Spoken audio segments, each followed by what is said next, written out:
Барилдад хардггүй гэхээр одоо жагаатай олонстой. Жаргал 2 зам. Яг өндөр үчиг жагаа. Өндөр хүмүүс гэхээр бас өөр өндөр. Жагаа чинь хурцсан байсан. Тэгээ жагаа бол нөгөө над хөлн мэдрэмжт болох хэцүү. Биш нөгөө утгаа хөмрөө мордо хавиргаа бүх юма хийгээл тэгэл яалчгүй золгуулаад татуулаад гэнэ. Жагаа л их үгүйс. Ер нь тэгэл манай бэртгэхээс өмнө бол бас класс хөстэй тал бүрийн барилдаантай. Тий.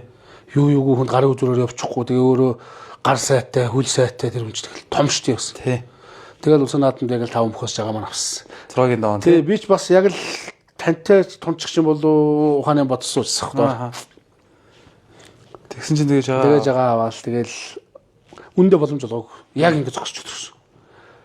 Тэгээ би чинь цохоол, илүү цохоол мэдэл бүх юмар хэсэг үтсэндээ хоёр ч. Юу шатахгүй. Тэгэл багш гэж авах юм шүү. Хажууд нүсгэд дуусчихд үү. Та шатаж болохгүй шүү гэж хэлж. Яг л тэгсэн баг.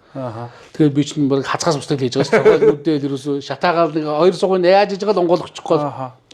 Тэгэл ямар ч боломжгүй. Нэг уурлаад он шилдэг чагийн хоорондор нь бас боломж гардаг байхгүй. Яг ингээл би жинхэнэ хоёр суган дээр нүдэд байхгүй. Гал нэг ирэхээр шилүү зүрхнээ болоод манай үчин яаж нээч гэх юм байхгүй юусэн. Чив чимээгүй.